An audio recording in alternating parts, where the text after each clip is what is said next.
Hey gang, how's it going? This is Nate on the Stone. Welcome back to my channel, and this week we are looking at AOC's claim that detention centers at the southern border are actually concentration camps. There are certain words and phrases that are inextricably linked with specific ideas and images. Nietzsche coined the term Superman, but when we say the word Superman today, we don't automatically think of a 19th century German nihilist philosopher. Instead, we think of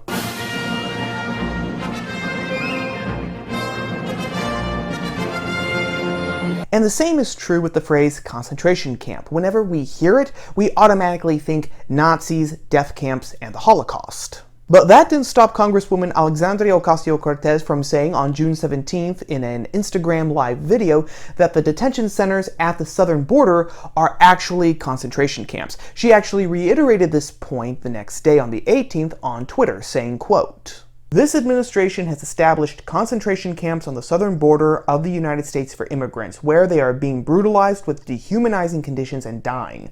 This is not hyperbole. This is the conclusion of expert analysis," unquote. To back up her claim on expert analysis, AOC's tweet actually linked to an article from Esquire magazine, which drew heavily on the work of writer and journalist Andrea Pitzer. Pitzer has argued that at the most basic level, a concentration camp system is the mass detention of civilians without trial, the same definition that she gave in her 2017 book One Long Night, A Global History of Concentration Camps. Professor Waitman Bayorn of UVA, whom Esquire also interviewed for this piece, reiterated Pitzer's point, saying, quote, "Concentration camps in general have always been designed at the most basic level to separate one group of people from another group, usually because the majority group, or the creators of the camp, deem the people they're putting in it to be dangerous or undesirable in some way," unquote. Another implied reason Esquire gave in their piece for why the detention centers at the border actually qualify as concentration camps is because of the twin pillars of militarization and dehumanization. Quoting Pitzer again, Esquire said that concentration camps are, quote, "the deliberate choice to inject the framework of war into society itself," unquote. Cue the times that Trump has referred to the situation at the southern border as a national emergency and as an invasion, and boom, according to Esquire, we have the justification to look at the southern border as a war zone where anything is permissible. Add to that the way that the right has described undocumented migrants as illegal aliens, which, quote, "strips them of any identity beyond that of an immigration status," unquote, and Trump's rhetoric about monsters and animals, and presto, suddenly anything is justifiable. Again, according to Esquire. Now, AOC, Esquire, Pitzer, and everyone else who's comparing the detention centers to concentration camps say that they're not comparing these detention centers to the Holocaust or to anything that happened in Nazi Germany, since, according to Professor Bayorn again, a concentration camp doesn't have to be another Auschwitz to qualify as being a concentration camp. According to Smithsonian Magazine, the Nazis, or heck, even the Germans in general, can't lay exclusive claim to being the creators of the concentration camp, since the very first camps were created in Cuba by the Spanish in 1895 when they were trying to quell rebellion on the island. And the idea quickly spread, so that the British were building them in South Africa and the French were building them, just to give two examples. But is it fair or correct to say that these detention centers at the southern US border are anything like these non-Holocaust concentration camps? The Merriam-Webster dictionary defines a concentration camp as, quote, "a place where large numbers of people, such as prisoners of war, political prisoners, refugees, or the members of an ethnic or religious minority, are detained or confined under armed guard, used especially in reference to camps created by the Nazis in World War II for the internment and persecution of Jews and other prisoners," unquote.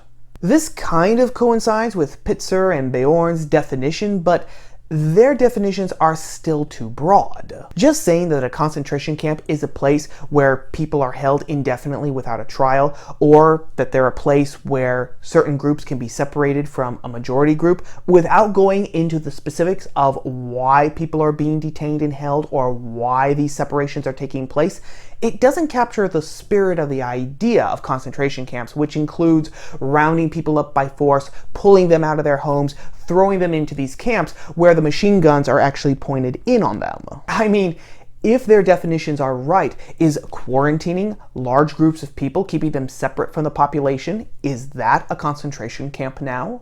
Or holding a mass quantity of refugees displaced by war because there's simply no other place to put them, Is that a concentration camp now? And this brings us back to the situation at the border. People are not being ripped from their homes and thrown into camps because of their political beliefs, their religious beliefs, or their ethnic minority status. Think about this.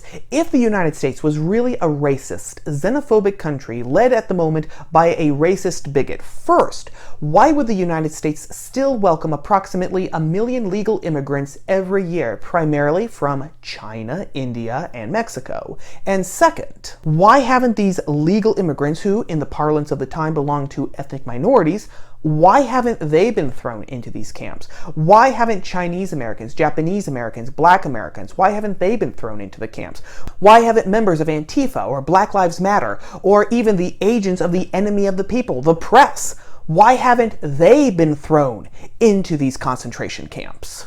Either these are some of the worst concentration camps that have ever been managed, or these detention centers are not really concentration camps. I should take a moment to explain that there are actually two different kinds of facilities that migrants can be put into. If you're an illegal alien, you are taken to a U.S. Custom and Border Patrol facility. But if you are a migrant who claims asylum, you are taken to an ICE detention center where the asylum process begins to take place, meaning that you have to be fingerprinted, you have to answer a short Q&A question, and you have to swear that if you were returned to your home country, you had a credible fear of death. If you do all of these things, then officials schedule you for a credible fear review. If their review determines that they do have a credible fear about being sent back to their home country based on one or multiple of those 5 different categories, all well and good. If their review, however, determines that their claims are not credible, migrants can still appeal that decision and actually have their case heard before an immigration judge. And this is actually one of the reasons why the detention centers are so packed at this moment, because of the influx of people primarily from Latin America who have come across the border claiming asylum, that the immigration court system is waterlogged.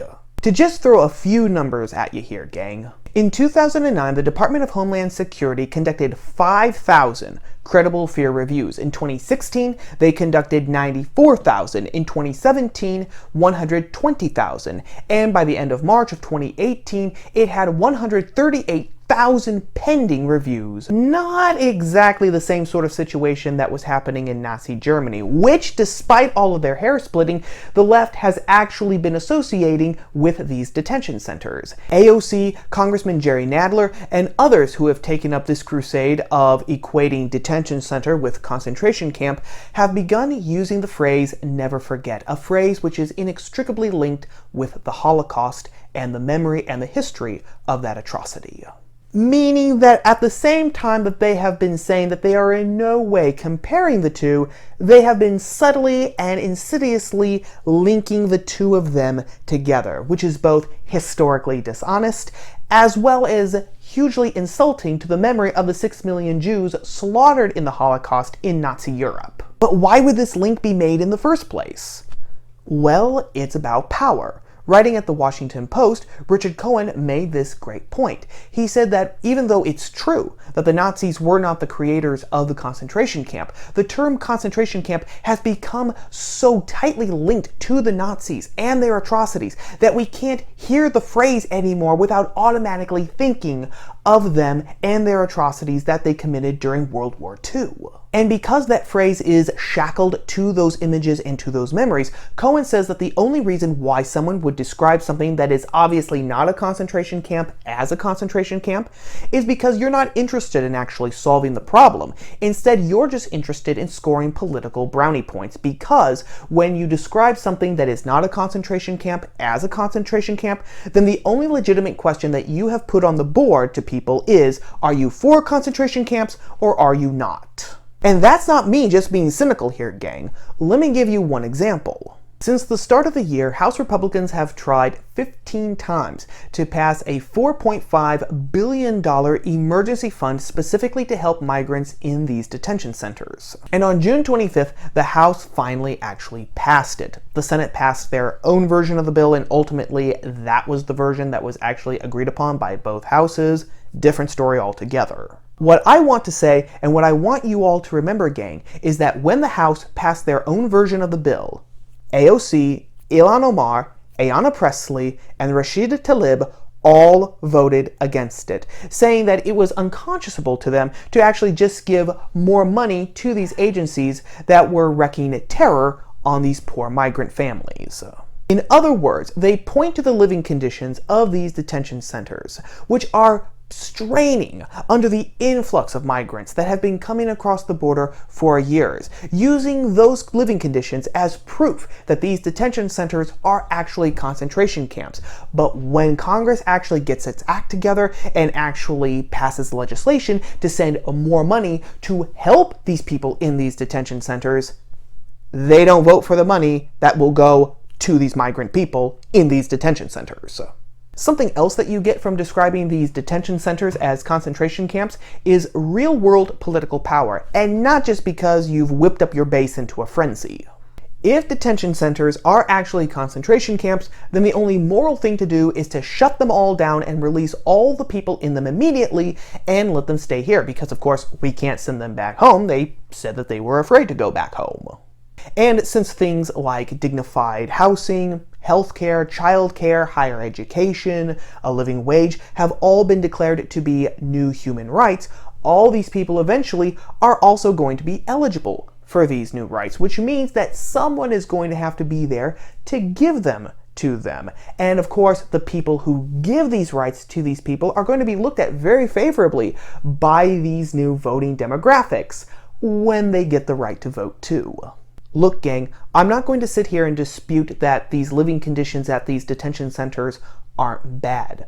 I believe that they are, which is why I fully support sending more funds to them to help these people while we actually solve the problem of the border once and for all. Having said that, however, I also fully support these detention centers for 3 reasons. First, because of national sovereignty, because you can't be a nation without a border, and you can't have a border if anyone is just allowed to walk in. Second, because the government has a real duty to protect the lives and property of American citizens and legal immigrants who are already here, things that are put into jeopardy with a porous border and uncontrolled migration.